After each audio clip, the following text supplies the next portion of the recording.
New in Donald Trump's crackdown on freedom of speech, today making an explicit threat against comedian Jimmy Kimmel, asking when Disney would fire him and that it, quote, better be soon. That following a new FCC investigation of ABC and Disney with their broadcasting licenses at risk. Bloomberg reporting, quote, although the license review order cites potential workplace discrimination as the reason for scrutiny, people familiar with the matter said it was precipitated by President Donald Trump's plea for ABC to fire late-night host Jimmy Kimmel.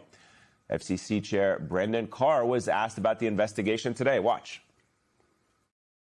And then will the Jimmy Kimmel, will that all, or any speech issues be part of this review? Is it solely restricted to DEI, the early license reviews?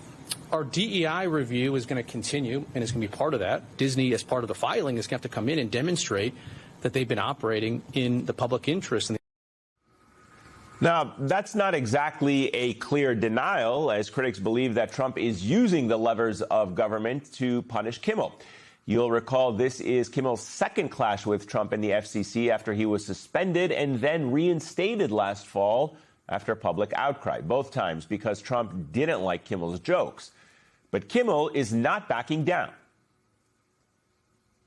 Our first couple, Donald and Melania, who lately have seemed closer than ever, and I like to think I played a part in that.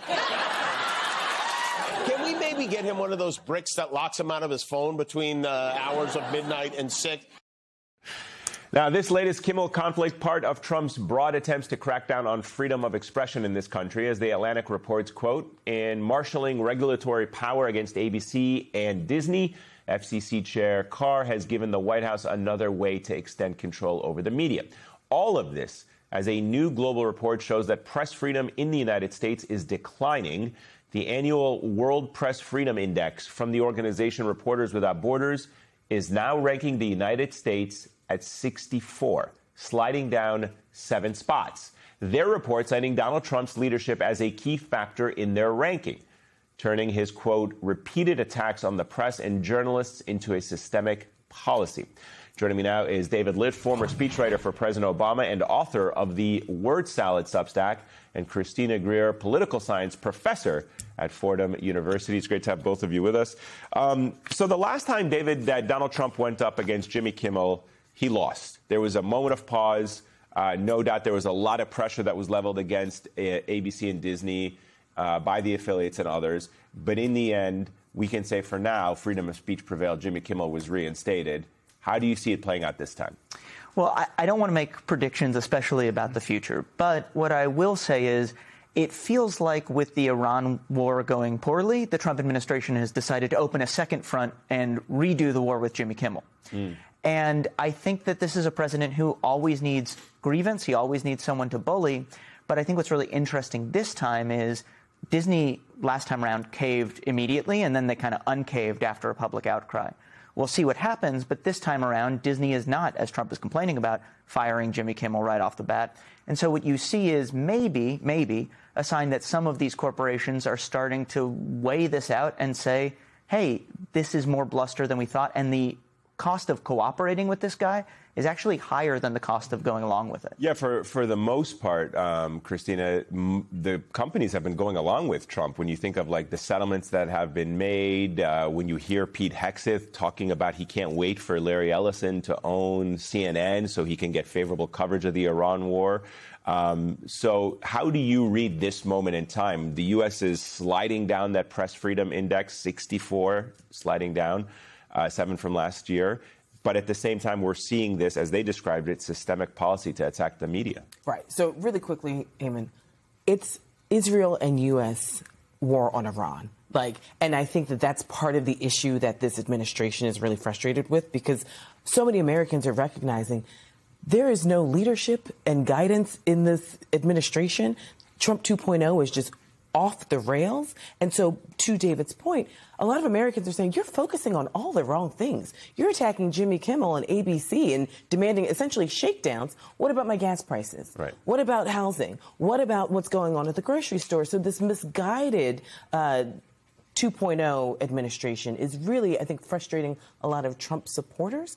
And if we think about the 3 branches of government, we've seen Trump sort of take over the executive in a dictatorial sense. We've seen him bully Congress into essentially a feckless institution, even though it's unified government. We've seen the courts essentially acquiesce and give him whatever he wants. So if we have this sort of fourth arm that's the media, he wants to take over that as well. And I think slowly but surely he's eroded quite a bit. We've seen CBS acquiesce in many ways, lots of other institutions. But I think some are saying, we can't give you everything you want because it's actually quite ridiculous that we would fire someone for a joke that was made well before an incident on Saturday. Yeah, he didn't even know about the incident, obviously, and so that was the whole issue here. Stephen Miller's wife on her podcast yesterday hosted Brendan Carr.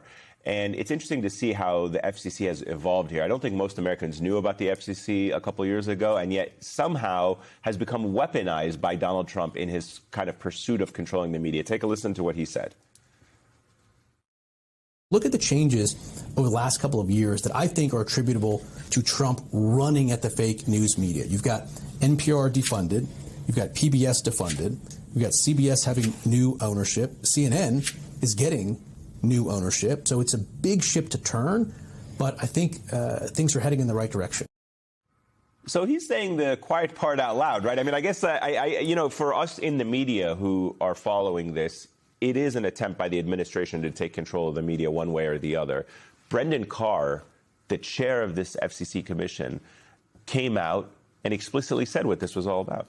Yeah, well, first of all, let me say it's amazing to me that what used to be the party of small government is now the party of who the chair of the Federal Communications Commission is, right? Like, that is government interference on a level. Well, they're also buying Spirit Airlines and taking control of that. Yeah, but that's another issue. Well, I think it's the same issue, actually. Yeah. All of these things coming together where Trump and his administration say, we want government control. We want our hands in everything. Yeah. And as you pointed out, right, they're not even ashamed to admit it. They're not even pretending they're doing something different right now.